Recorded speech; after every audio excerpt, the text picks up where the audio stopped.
Hello. Hello, Dr. Kirat, am I audible to you?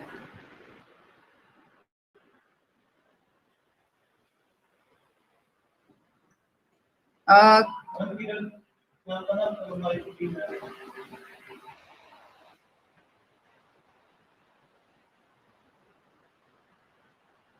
Hello, Dr. Kirat, just unmute your mic once, please. Can you hear me now? Okay, am I audible to you, Dr. Kirat? Yes. Can you hear me? Yes, okay, fine. We are able to see your screen also. So Okay. just stay connected. Yeah. You want to say something? Hi. Yeah, your screen is visible. So Okay. just stay connected. Okay. Okay, I'll just start the webinar, then I'll ask you to continue. So just stay connected, please. Sure. Thank you.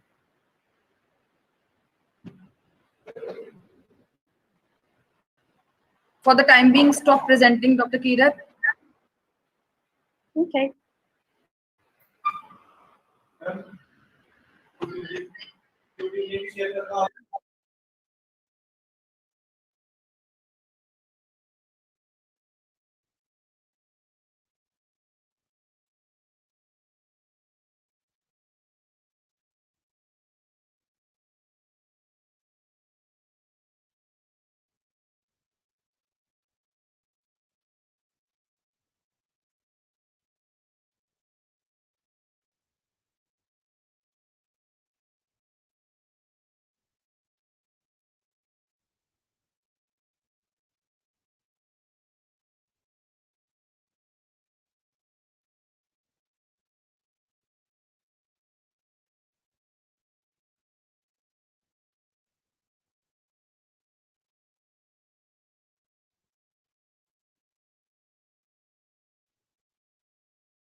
Very good morning to all the participants.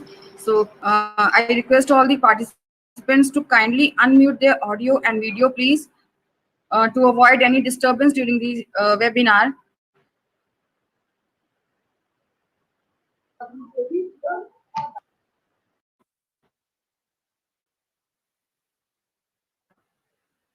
And we'll just be starting our webinar shortly.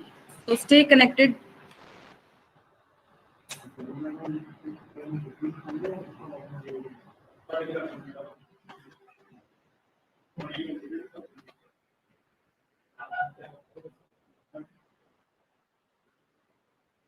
The participants are requested to share their queries in the chat box.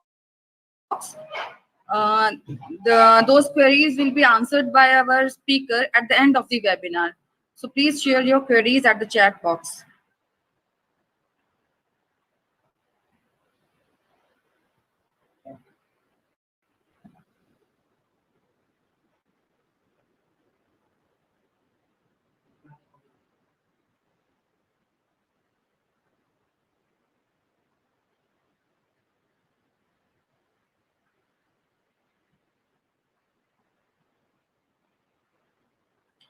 So, okay.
Sir.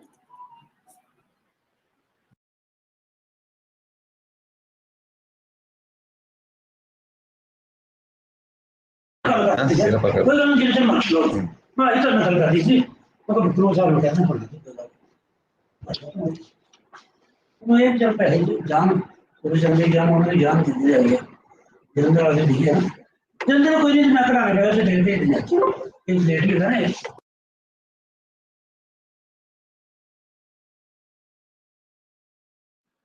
think, Dr. Gurpreet, you have to unmute yourself.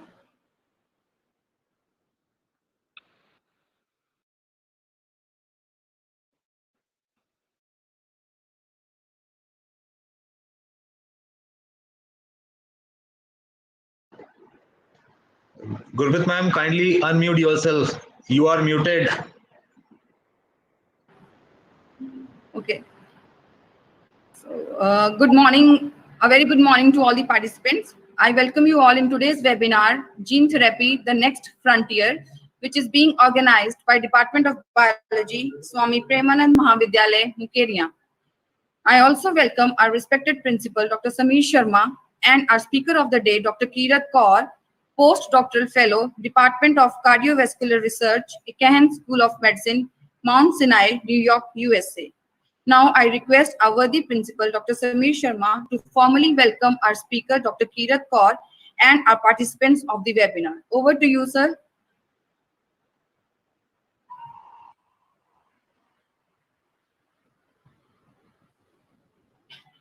Sir, kindly unmute yourself. Yes, good morning to all of you. And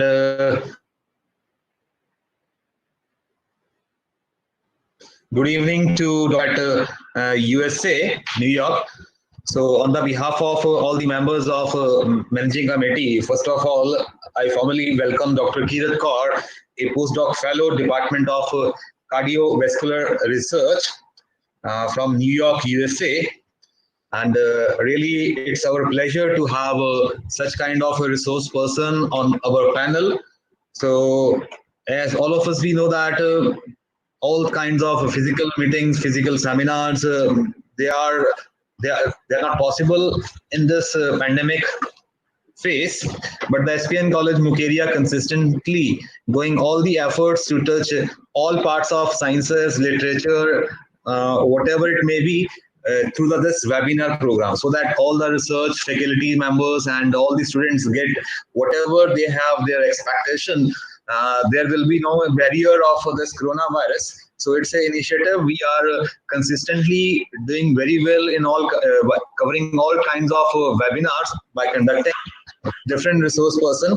So it's our proud privilege. Today we have Dr. Kirat from New York, USA, and the webinar will be on gene therapy, the next frontier. And I also welcome the participants who have joined this platform.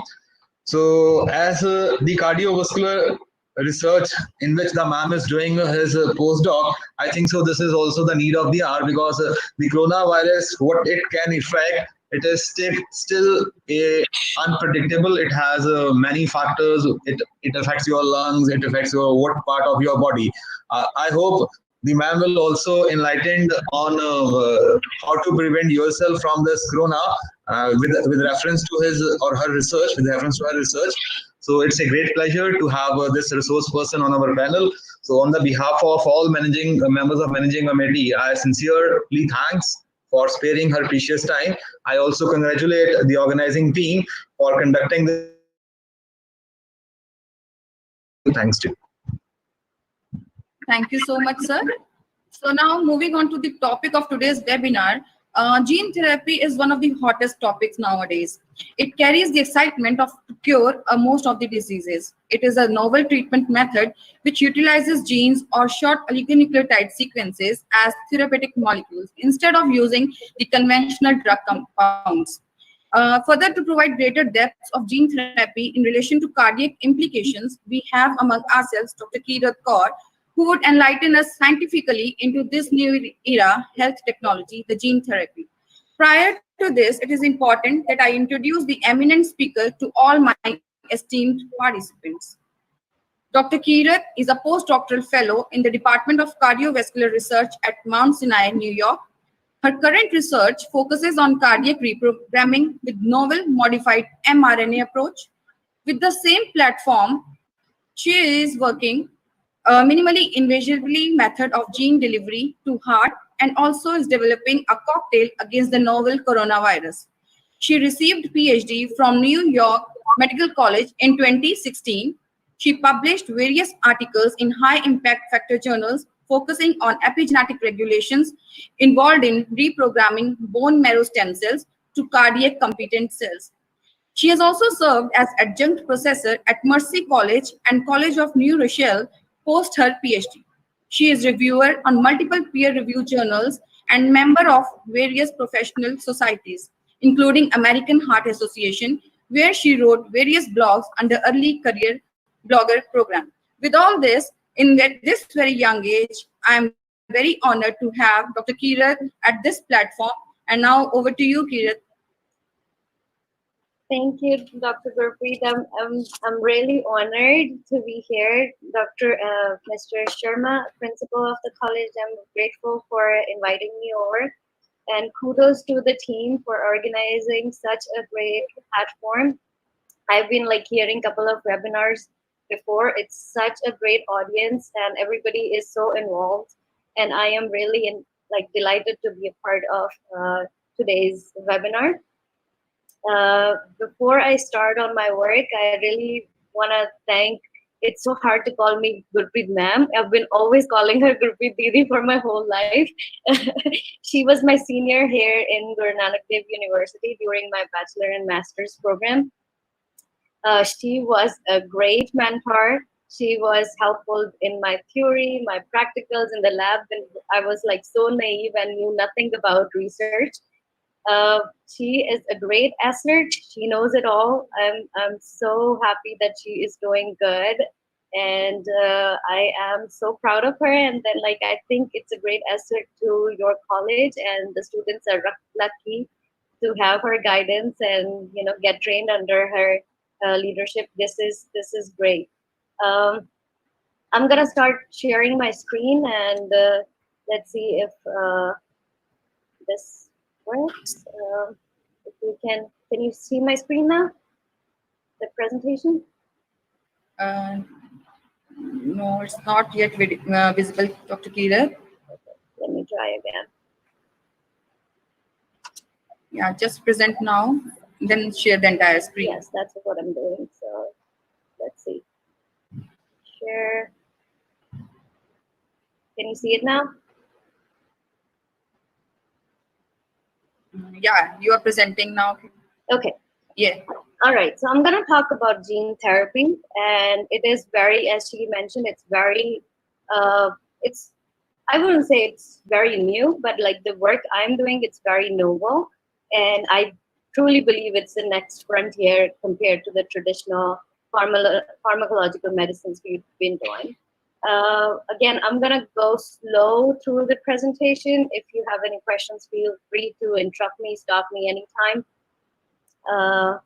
And let's get started. And I'm really excited to show my work to you guys. So what exactly is human genetics and what exactly are the genes? So it all started at 1960s when the researchers found that the body has around 2 million copies of genes in the human body. With the development in the Human Genome Project by 2004, the number drastically dropped to around 20,000. And by the new proteomic studies, today we know that there are around 19,000 genes into the human bodies, which translates into the protein. I'm going to go through that process in a minute. Okay, so what is gene therapy? Gene therapy is like if you have one particular cell in your body which is defective of certain gene. So you have the genetic material, which can be either DNA or mRNA. It is introduced into that particular cells, and then the normal function is restored. So basically, by this method, you can have treatment to any kind of inherited or the acquired disease. So let's talk about the genetic material. This is like very basic. I'm sure that you guys already know about this slide, that all your genetic material in your body is stored in the form of DNA, which with the process of transcription is converting to mRNA. And this mRNA is basically translated into the protein. Now, this protein is the main target of your gene therapy, or maybe you can put in words that the ultimate goal of this gene therapy is to get the protein. So you can do it by various methods, but your ultimate goal will be like to have the degeneration of the protein in your cell. So what I just said here is... Sorry, Kirat, Dr. Kirat, yeah. I'm sorry for interrupting you. Mr. Mrityunjay, please stop presenting. Mr. Mrityunjay Kumar, please stop presenting. You can continue, Dr. Kirat. Okay. Sorry for the interruption. No problem. You can see still see my screen? Yeah, it's visible. Okay. All right. So here is a quick video what I just said, that you have this nucleus, you have the DNA present in here. With the process of transcription, your DNA is converted into the mRNA. This mRNA comes out of the nucleus into the cytoplasm, and then with the process of translation, it actually makes the protein. Just a quick recap again, this is the DNA transcription. The mRNA is made, goes out of the nucleus into the cytoplasm, and then you have the protein production, which is with the process of translation. All right, I guess I made myself clear here. So moving on. So the question here is, how do I increase this protein in my body? Okay, so now there are various methods, as I previously described. That one way is like to increase the DNA in the cells. Okay, so you would have exogenous DNA. With the help of transcription, translation, you can end up having more protein in the body.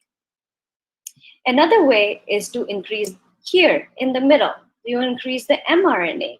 This mRNA increases and still you get the more protein production in the body. Very simple. What my work focuses here is on the mRNA. And I tell you why.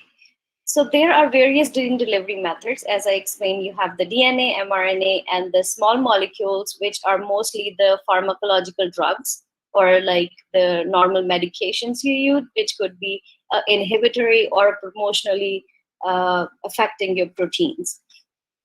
So when you have this DNA, which you can insert by viral vectors, that can stay in your body for a very long time. All right, so you have insertion of the DNA, and then the pharmacokinetics is very long. While with the mRNA, it's a transient response. Transient means like you give the exogenous mRNA, and then it goes up, and then it comes down. I'm going to explain it in my work that how the peak forms, and it comes down within few days. Another thing why we prefer mRNA over the DNA therapy is that you remember I showed you that the DNA present in the nucleus, whereas the mRNA leaves the nucleus, goes into the cytoplasm, and then makes the protein, right? So when you have the viral vectors which deliver the DNA, they go and integrate into your genome DNA. So sometimes the genome, they integrate at different places or places where you don't desire them to be, which can cause like mutations and which can result into cancers. However, if you give your cells exogenous mRNA, your mRNA goes into the cytoplasm. So there is no integrity or compromise to the DNA integrity. Your DNA is never touched. So there is very minimal chances of any kind of mutation or any kind of cancer development with the mRNA therapy. So let's talk about a little bit more about this mRNA therapy. So if you have this exogenous mRNA, means like this is an artificial mRNA you're putting in the cell.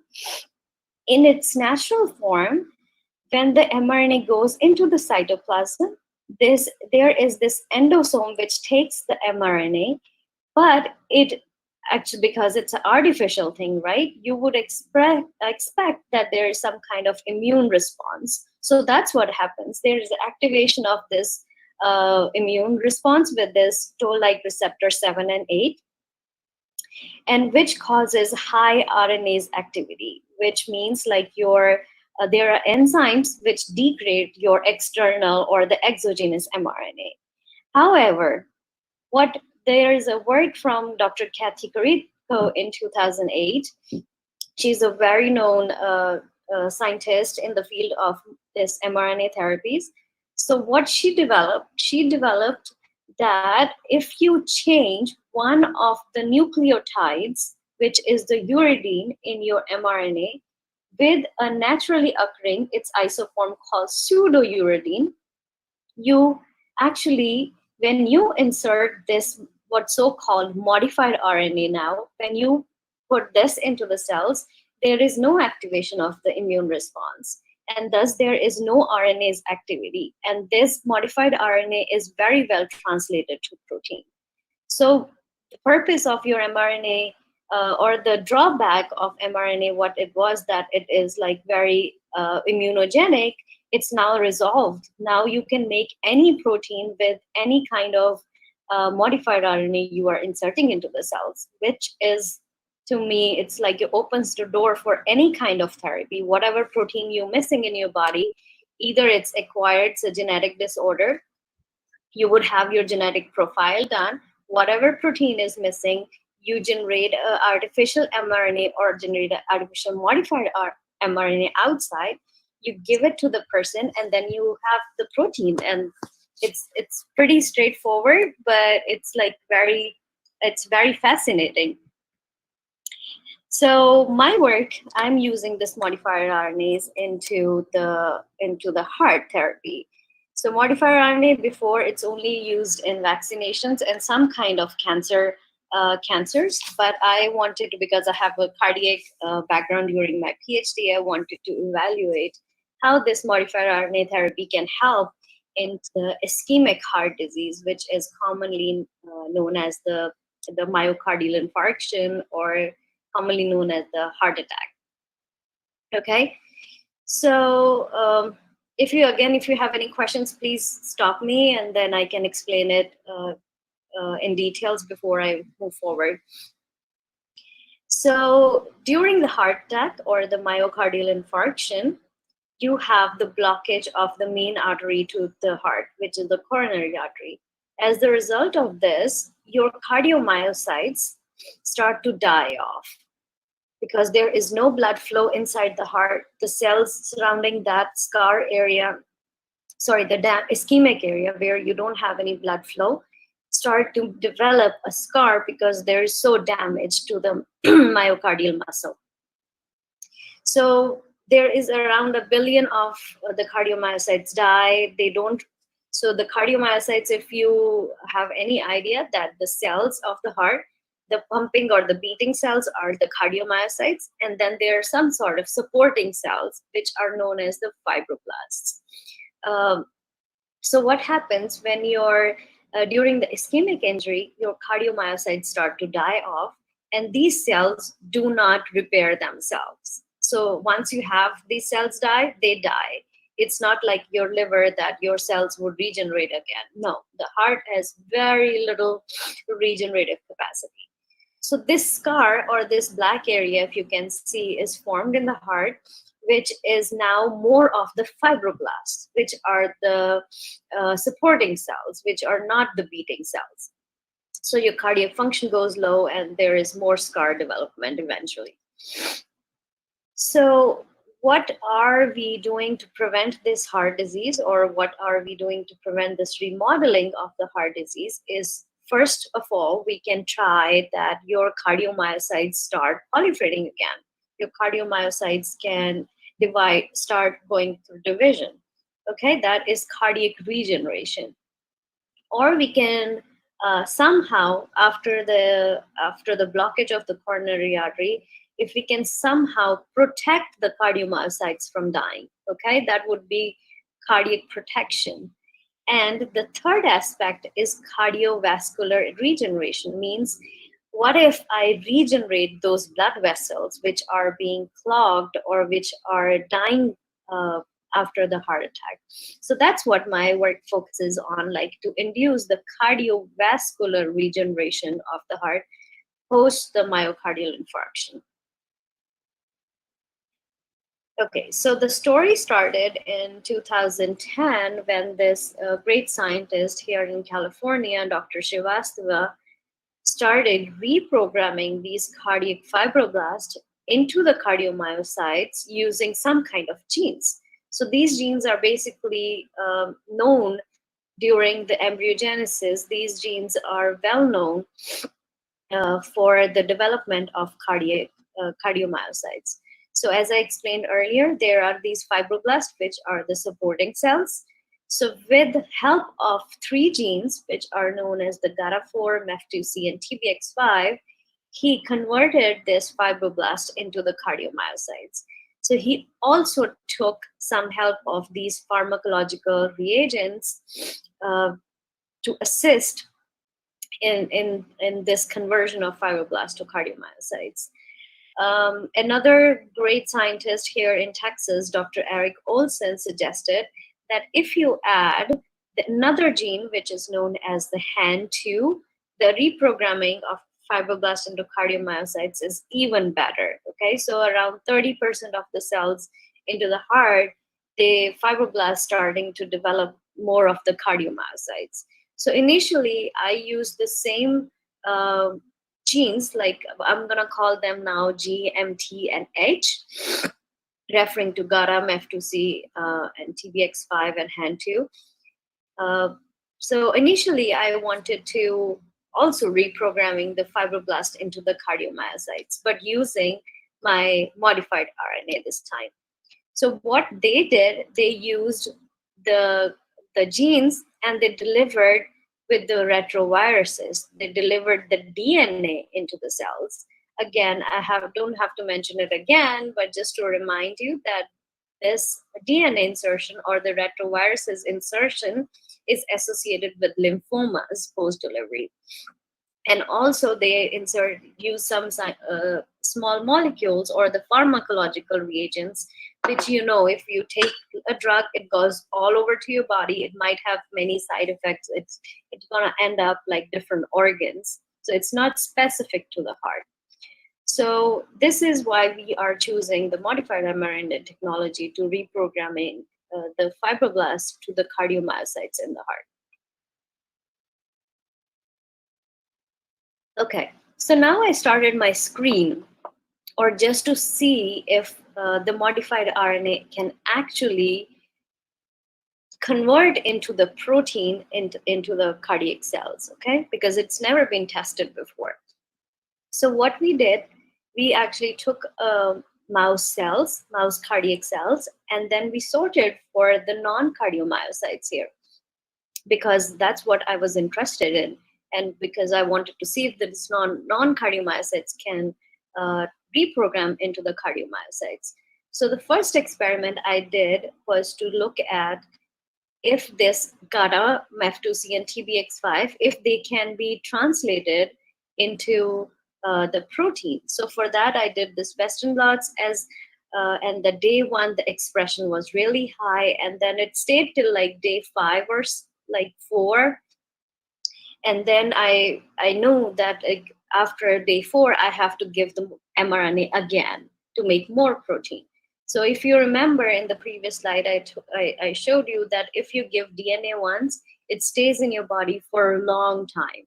If you give the mRNA, the expression is transient, like it goes up by day 1.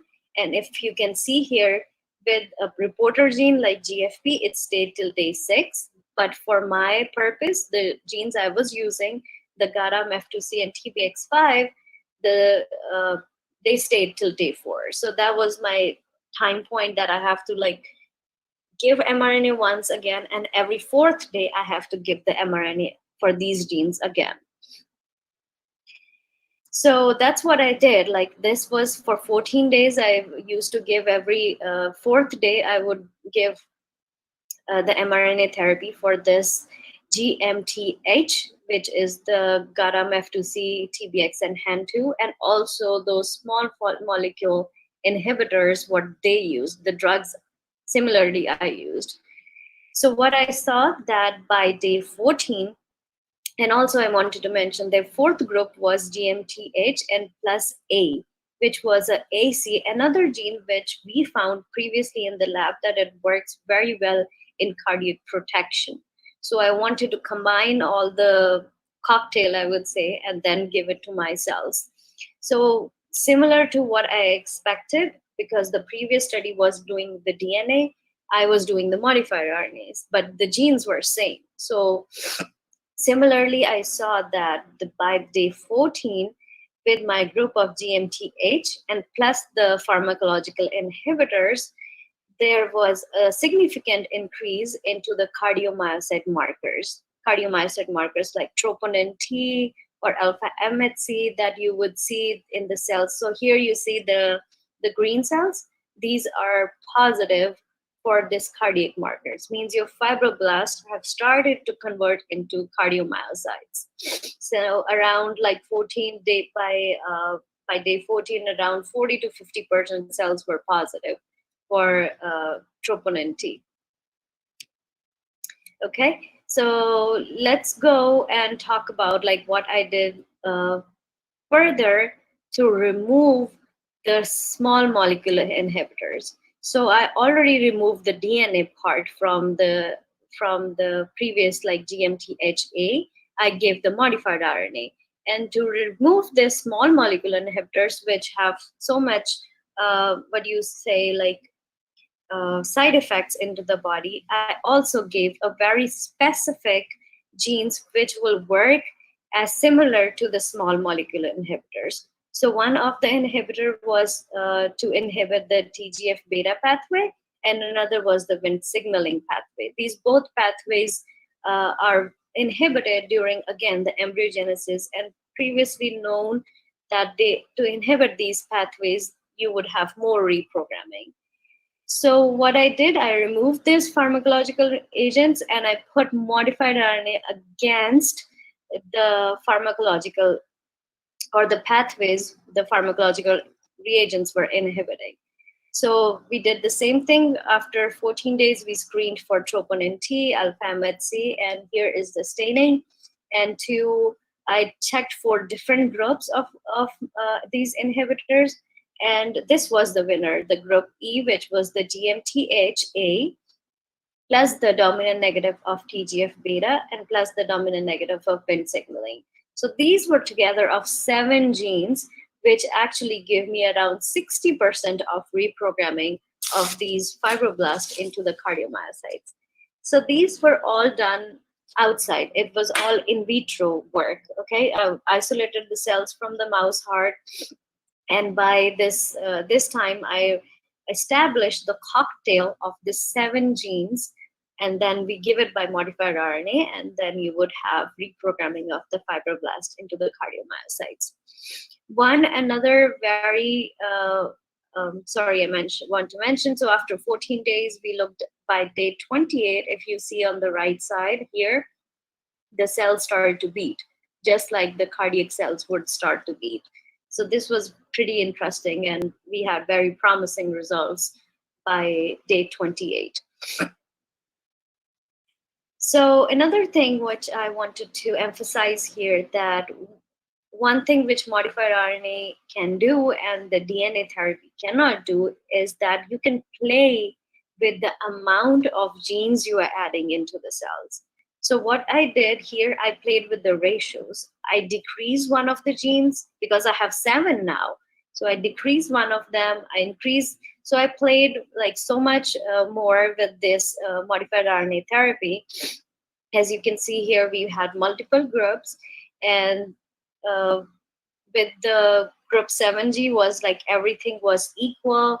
Then with the one of the group which stood out to me was this, the GMT. When I increased the hand to a little bit more, it made more sense, or gave me more reprogramming from the fibroblast to cardiomyocytes. So there's again more of screening data that like I made one of the genes twice, and then I made one of the genes 3 times, which actually did not give me good results, because if you make one of the genes like 3 times, you reduce other genes, because the total amount of mRNA into the cell has to be same, right? So if you sorry for interrupting, Kirat. I'm again disturbing you. Kindly again present yourself, because your PowerPoint is not visible to some of the participants. Kindly present again. I should stop and share again, you said? Yeah. Because some of the participants can't see your presentation. Okay. Let's try again. These are the technical problems we face online. No problem. It's better that it kept you connected with all the world. Okay. Can you see it now? Yeah, it's presenting. Yes, now it's visible. Okay. Please continue.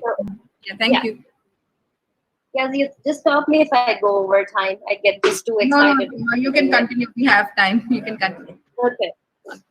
All right. So like we were playing with the ratios, and then I wanted to mention that like if you increase too much of one thing, you have to obviously decrease the other genes. All right. So if I did like 3 times of one gene, it actually did not give me any programming. That made me realize that all of the genes in my cocktail are very necessary to actually give the reprogramming. So further, we did like the functional analysis now. So we did the echocardiography and the fractional shortening of the mouse hearts. So the mouse hearts had the myocardial infarction, or we caused them heart attack. And the same time, we gave this modified RNA injection of these 7 genes. And by day 28, we assessed the cardiovascular function. So here you can see by the ejection fraction, the LUTs is the luciferase, which is the control here. And here is the cocktail of 7 genes. And then here is the cocktail, which I found by playing the ratios, that if I double the hand-2 of my cocktail, it actually gave me similar or a little bit better. So I wanted to keep that in play and then give the mouse also the group of like increase in hand-2 group. So here you can see that the data was significantly for the ejection fraction. There was a significantly increase between the 7G and the hand-2 and the LUTs group, and also similar for the functional fractional shortening. Here you can see this is the MI, or the myocardial infarction, plus we give this as a control. Can you see my cursor as well? Yes, it's visible. Yeah. So if you look at this left ventricle wall, this is like your left ventricle, right ventricle. So when you have this heart attack, as I mentioned earlier, that your cardiomyocytes or the beating cells start to die off. This left ventricle wall, which is basically the pumping very hard, starts to like thin a very bit. So as you can see here, the left ventricle wall is like very thin. So when you insert it with 7 genes, as you can see at the arrows, the wall started to repair back. And then in the case of the 7 genes with the doubling of the hand-2, you see the wall is almost repaired, I would say. And there's like much thicker wall. So thicker the wall, better the pumping, more blood flow through your body. So it's good. Okay, so continuing with our analysis. So here is like what after the MI, we gave the genes, we assess the scar in the heart day 28 post the MI. And here you can see the first column is the luciferase, which is the control. See how thin the wall, left ventricle wall is. By 7 genes, it's thicker, and then by with the doubling of the hand-2, the wall is much repaired. So this is the analysis of how the scar tissue, what percentage of the scar. So the scar actually went down with the increase in the hand-2. Here is the level of the collagen and the fibronectin, which is basically the genes of the fibroblasts. So we saw by qPCR that the collagen levels and fibronectin levels decreased. That means the levels of the fibroblasts were actually going down because you're making more or reprogramming more into the cardiomyocytes. So we looked at the survival of these mice through 6 months. And if you can see here, the blue is your control group, and here are 2 of the modified RNA groups, that the survival was significantly increased in those mice underwent this modified RNA therapy. Okay, so further I wanted to look at like what leads to this reprogramming. So here we had a transgenic mouse model where you can see, I'm gonna try to explain it well so you understand what's going on. So the pre-existed, or like the cardiomyocytes which been present before, are stained in blue. All the blue color is the cardiomyocytes that I did not touch. So they were still alive after the myocardial infarction, okay? The red is the non-cardiomyocytes, which will be your blood vessels, which will be your fibroblast and everything. And then green here is a marker which I stain for troponin I. That means the green will be all the cells which will be cardiomyocytes, or becoming cardiomyocytes, I would say, right? So as you can see, in the LUTs, you have the blue, which is the pre-existing cardiomyocytes, and the blue would correspond with the green. which is the marker for cardiomyocytes. Perfect, beautiful. In the 7 genes group, you would see appearance of this yellow cells. Now, yellow cells is the combination of your red and green. Red is the non-cardiomyocytes, which would be my fibroblasts.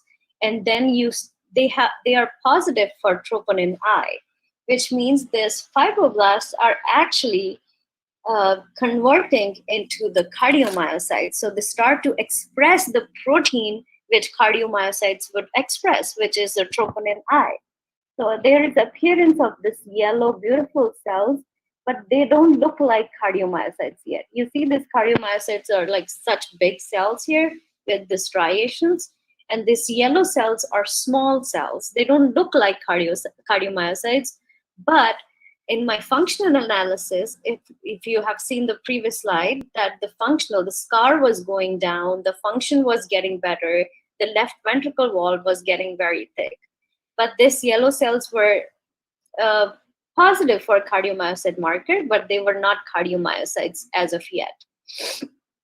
So similarly, in group of HAN2, I also see the all over presence of this yellow cells, but they were not present in the control group.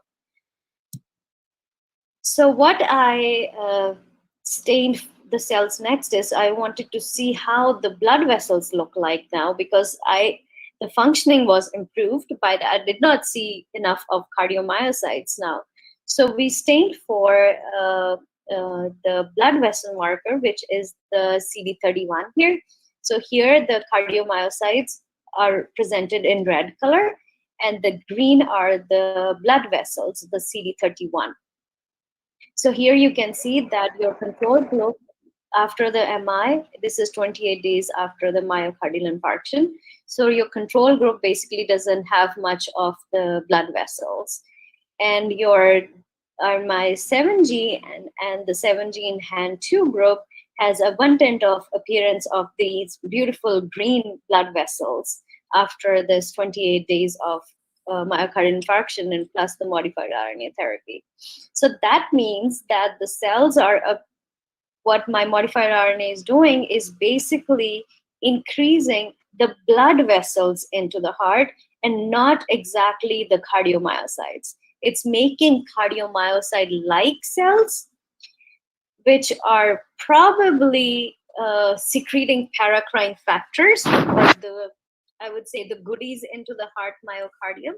And these goodies are now making more blood vessels, which are improving the functioning of the heart, which is giving me less of the scar, the better thicker wall, and the better MRI functioning. So what I started looking into more of the angiogenesis, which is the appearance of the mechanism by where the blood vessels are formed. So I'm looking at more of the process of angiogenesis, that if it's really the case that the blood vessels is the source of this improvement into the heart. So same thing, I did the LAD ligation, which is basically you tie up the heart and cause a heart attack, tie up the coronary artery, and cause the heart attack. And we do the modified RNA injection at the same time. And after day 28, we see by Western blot that this is the protein called VEGF-A, which is a very strong angiogenic marker, that it was increased in 7G, but more so increased into the GMT HAN2 group. So I all did the screen for all the angiogenic markers which are known, and except one, almost every angiogenic marker was upregulated in this 7G and the 7G HAN2 therapy to the heart post myocardial infarction. So this is my mechanism. This is what I think is happening, that you have this myocardial infarction. Basically your heart is not regenerating. This is without the modified RNA therapy. Or here you have the pool modRNA therapy, where you inject these copies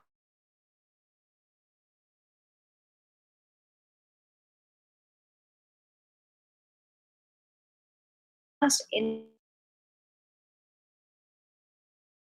the cardiomyocyte-like cells. I don't call it cardiomyocyte cells because you remember they don't look like cardiomyocytes. So what I think is happening that there is this direct reprogramming and there is an induction of this cardiomyocyte-like cells. As I explained this, these cells are releasing some angiogenic paracrine factors. Like these cells are secreting some factors which are more angiogenic and leading the heart to make more blood vessels. And so how like all the angiogenic factors are present, as I showed you in my previous slide, this presence of the angiogenic factors promotes the blood vessels. And that's what I'm proposing. This is my hypothesis that this is reducing the cardiac fibrosis into the heart, and you have the lesser scar at the end, and you have more heart regeneration. So this is my proposed model that this is what is happening. So just a summary slide that in vitro work, I showed that with there is successful reprogramming of this non-cardiomyocytes into the cardiomyocytes with the various modifier RNA cocktails, including the 7-gene, 7G HAN2, and also another one which was M2 increase. But like this did not work in vivo, so I didn't put too much effort in presenting this, because in vitro it worked well when you have the cells outside mouse's body, but it didn't work that great in the mouse itself. And then with the transgenic mouse, we showed that there is a difference between endogenous cardiomyocytes with the de novo cardiomyocyte-like cells, indicating that the 7 genes or the 7G HAN2 treatment leads to reprogramming of the cardiomyocyte-like cells. And this cardiomyocyte-like cells revealed significant improvement in cardiac fibrosis. Mechanistically, I think it's more of presence of the angiogenic factors and appearing of those blood vessels in the left ventricle. And overall, where I started from, that like modified RNA can efficiently replace the retroviruses or the DNA therapy, and also the small molecule inhibitors, the pharmacological reagents, by this modified RNA approach. However, the reprogramming was partial. I wouldn't claim that I made cardiomyocytes. I think I made cardiomyocyte-like cells, which are more angiogenic, and then they assist in better heart functioning. So with that, I would like to thank my group. This is my PI, Dr. Lior Zengi, and other lab mates and my former lab mates. And this work was sponsored by NIH and Uno Pharmaceuticals. All right, thank you. Thank you, Dr. Kirat, for a very scientific and informative session. I'm sure that the researchers must have gained a lot from your findings, and you have done a great work, in fact, finding out the 7 genes and doing the reprogramming. It is a great work. Hats off to you. And I'm sure everyone must have gained from this seminar. So this webinar is open for the questioning. If anyone has questions, they can please ask. Okay, Kirat, we have certain queries. One of the query is that can we use gene therapy to treat the COVID-19? Yes, exactly. So one of the main company here is called Mrna Scientific. So Mrna is one of the bigger names known for, which is also working on this modifier RNA. Mostly there are few companies, because modifier RNA technology is recently novel. It's like, I would say 2014 was when it was like really coming into the play. So with the COVID, Mrna is making one of the vaccinations, which is generating the neutralizing antibodies into the. So what you have is like you would inject the modified RNA into the body, which will create the antibodies against the COVID-19. So that's what they are doing. What I am doing is we are actually blocking or making some cell blockers with modified RNA technology. So what happens if you have few minutes? Can I explain more about that work? Yes, you can continue, Dr. Kirat. You can continue. Yeah, so give me 1 second. It's better if I like show you the slide as well. So what we are doing here is basically, give me 1 second. I'm trying to share the screen.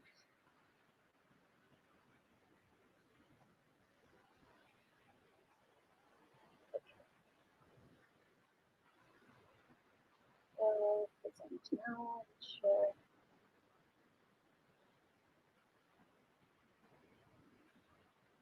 Okay, can you see my screen now? Yes. Okay.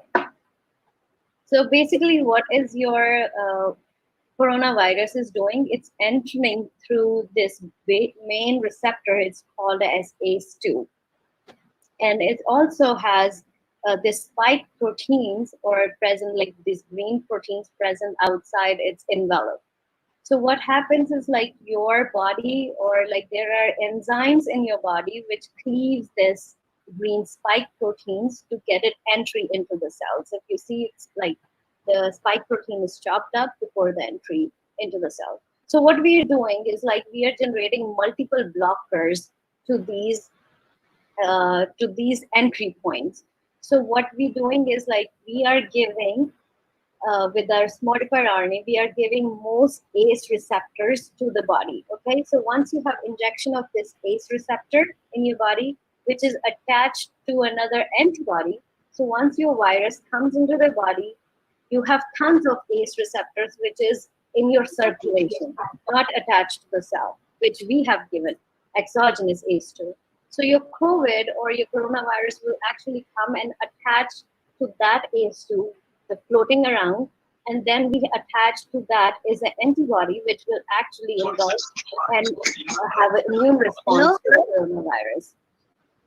Also, there are many other entry points of the coronavirus to the cell, which I don't want to go into details, but we have like made modified RNA against these receptors so the coronavirus entry can be blocked inside the cells. So this research is like 2 months old. I'm still working on it. I don't have much strong data that I could present, but it's gene therapy or modified RNA technology is very well valid to prevent against coronavirus. Okay. Thank you so much, Kirat. I'm sure you have answered the query. The another question is, how long can antibodies live in immune circulation produced through gene therapy? Again, for like this question, I am not the right person, I would say, like, because coronavirus, they're saying they stay up till like 3 months, the one which are naturally made. With the modified RNA technology, anything what we are doing is very transient expression. So your antibodies, if they are made, very well can stay up to 3 months, but with the mRNA itself stays in a transient position. So it goes up at 24 hours and then like it comes down within like maximum 10 days. But it has already made the protein for your body. Maybe the antibody would stick around for like up to 3 months. But anyways, you have to keep giving the mRNA therapy over and over again to achieve any kind of protein into the body. I hope I answered. I'm not sure. I'm not an immune person. I'm sorry. But I'm trying to learn as much as I can from this coronavirus situation. I think our participant must be satisfied with the answer. So thanks a lot, Kirat. I think that's all. We have no more queries for right now. So thanks a lot. It was a great presentation, and I wish you all the success in your future endeavors. And I'm very thankful and feeling honored that you accepted our invitation. And I, on behalf of my college, I'm very thankful to you, Kirat. Thanks a lot, and all the best. Okay, thank you so much. I'm so grateful and such a wonderful audience that you heard me. Okay, and yeah, it was a very nice session. It was a very nice session indeed. So for the participants, I will be sending you the feedback link in your WhatsApp groups, please. So kindly fill the feedback form at the link sent in your WhatsApp group, and your e-certificates will be generated. So kindly try to fill the feedback form tomorrow, because of the rush, and it will be very late for the generation of the certificates. So kindly fill the forms tomorrow so that you can get your certificates easily. So thanks a lot to all the participants also, and thank you, Dr. Kirat. Thank you so much. It was wonderful seeing you. All right, Thank you. bye-bye. Have a good day.